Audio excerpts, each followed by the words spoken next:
we're talking 20 million views and a lot of views. At the time, Dave Portnoy noticed how serious both parties. He's got the Internet Invitational. This is the single most dangerous moment in the history of the WNBA, and almost nobody in the traditional sports media is willing to admit why.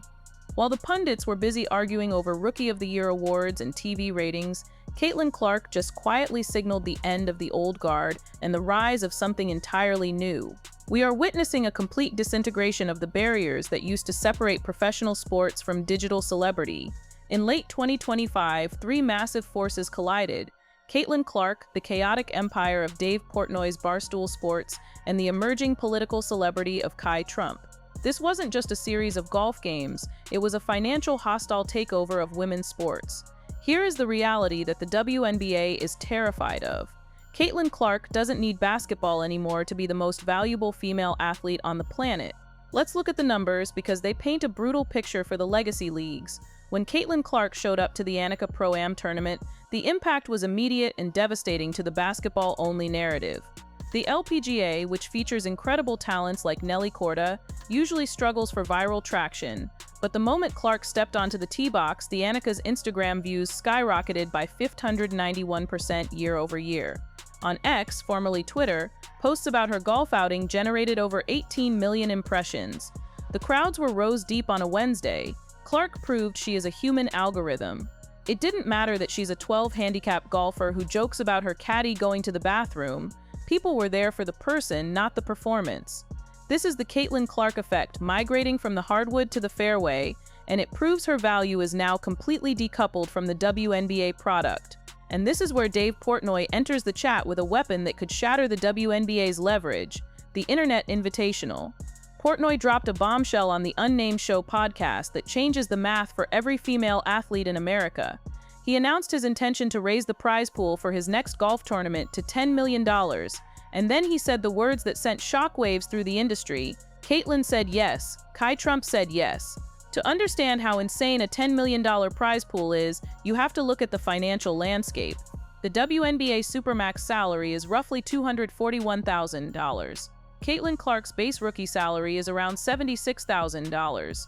Even if she wins the WNBA championship, she is making pennies compared to what Portnoy is offering. If Portnoy pulls this off, Caitlin Clark could earn more in 48 hours of playing content golf than she could in 40 years of playing on a WNBA max contract. This creates an earnings inversion that the WNBA literally cannot compete with.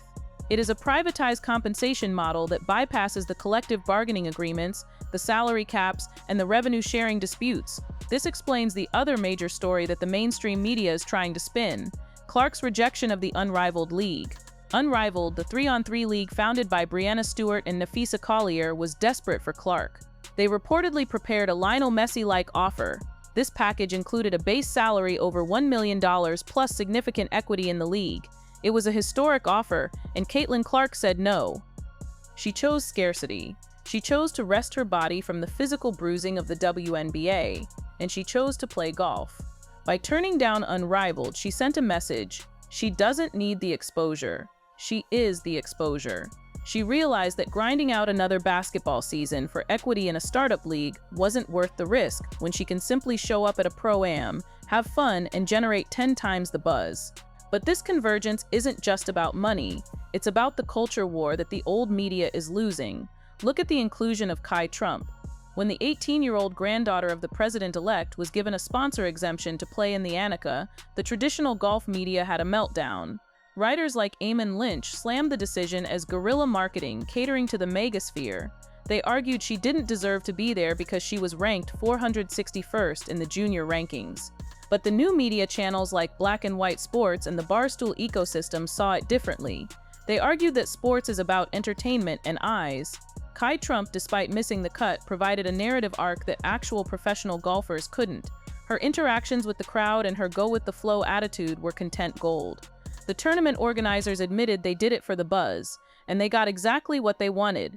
Then you have Sophie Cunningham, who executed a brilliant rebrand right alongside Clark. While the WNBA media tries to focus on stats, Cunningham realized the money is in the personality. She launched her podcast, Show Me Something, and adopted the persona of the beer caddy. She explicitly told the media, "I don't have to carry any bags. so I'm gonna be carrying a lot of beers. She positioned herself as the protector of Caitlin Clark and the life of the party, a direct appeal to the Barstool demographic.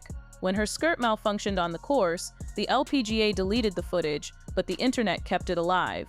Cunningham understands that in 2025, being one of the guys and prioritizing vibes over etiquette is how you build a brand that survives the off-season. This is a full-blown civil war between the old guard and the insurgency. The old guard, represented by journalists like Greg Doyle, who made that creepy heart gesture at Clark, and Christine Brennan, who the WNBA Players Association tried to ban, views athletes as institutions to be critiqued through a social lens. They want to gatekeep who gets coverage based on merit and political alignment. The insurgency, led by Portnoy, Clark, and the independent creators, views athletes as entertainers. They don't care about growing the game in the traditional sense. They care about maximizing engagement. The valuation gap is simply too wide to ignore. Portnoy calls the fans morons for thinking WNBA players don't deserve more money, but his solution isn't to fix the WNBA. It's to create a shadow league that destroys it. We are moving toward a reality where the biggest stars in women's basketball might view the WNBA season as a secondary side hustle to their main career, being digital superstars who play high-stakes exhibitions for gambling money and YouTube views. Caitlin Clark's rejection of Unrivaled and her embrace of the golf world proves that the leverage has shifted. The league no longer owns the player. The player is now a corporation unto herself. And with backers like Barstool willing to put up $10 million, the WNBA is staring down the barrel of irrelevance. If you thought the golf drama was the peak of the chaos, you haven't been paying attention to the closed-door meetings that are currently tearing the league apart. As we hurtle toward the November 30 deadline for the collective bargaining agreement, the WNBA attempted a Hail Mary play that backfired spectacularly. In a desperate bid to regain control, Commissioner Kathy Engelbert and the owners put a historic offer on the table, a maximum salary of $1.1 million per year, plus a revenue-sharing model. On paper, this looks like a victory.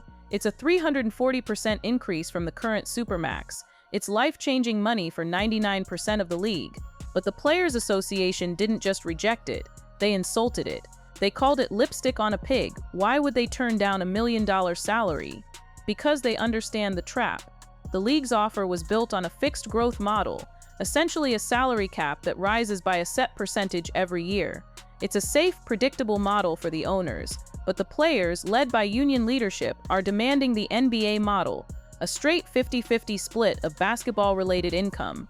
They know that with the new $2.2 billion media rights deal kicking in, and with the Caitlin Clark effect projected to double or triple league revenue by 2026, a fixed salary cap would actually cost them millions in the long run. They don't want a raise, they want equity. They want to own the explosion they created. By rejecting the $1.1 million, they are betting on themselves, and they are betting that the league cannot survive a strike in the middle of its golden era. While the union fights the league on one front, a shadow war has opened on another. For months, we've heard whispers of Project B, a mysterious global women's basketball league that promised to pay players 10 times what the WNBA offers. The WNBA dismissed it as vaporware. They were wrong. In a move that can only be described as a catastrophic intelligence failure for the WNBA, Nneka Ogwumike, the president of the Players Association, became the first player to officially sign with Project B. Let that sink in. The president of the union, the woman responsible for negotiating the WNBA's future, just signed a deal with its biggest existential threat. Project B is the Project Live of women's basketball. While its organizers deny direct funding from the Saudi Public Investment Fund, the breadcrumbs are undeniable. Their event partner is Sela, a company wholly owned by the PIF.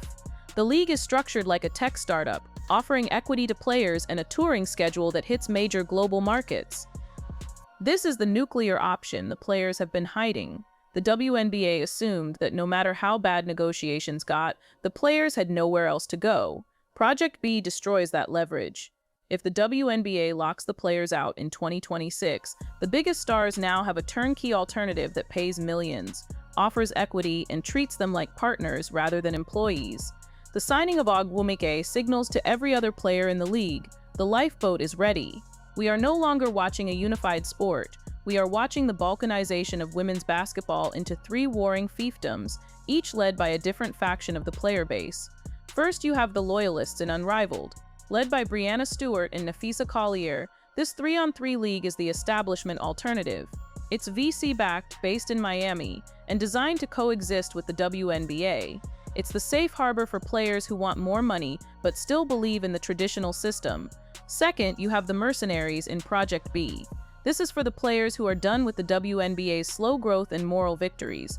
They are chasing the oil money and the global stage, willing to blow up the domestic league structure for a paycheck that matches their NBA counterparts. And third, you have the anarchists, the Caitlin Clark Barstool faction. This is the most dangerous group because it is the only one that relies purely on attention. Clark doesn't need a league structure. She doesn't need 5-on-5 or 3-on-3. She just needs a camera and a ball, or a golf club. By flirting with Portnoy's $10 million tournament, she is proving that the individual brand is now more powerful than the collective union. The WNBA as we knew it, a monolithic entity that controlled the labor, the narrative, and the revenue of women's basketball, is dead. It died the moment Caitlin Clark realized she could generate more ROI on a golf course than in an arena, and it was buried the moment Nneka Ogwumike signed with Project B. The 2026 season, if it happens, will not be a celebration of growth. It will be a desperate attempt to hold together a fracturing reality. The league is being pulled apart by the gravity of its own success. The players have realized that they are the product, the marketing, and the distribution network all at once. In this great convergence, the WNBA owners are no longer the gatekeepers. They are just one of several bidders for the time and attention of women who have finally realized their own power. The Caitlin Clark era isn't just about three-pointers, it's about the complete and total privatization of the female athlete. And for the traditional institutions of sports, that is a terrifying new world.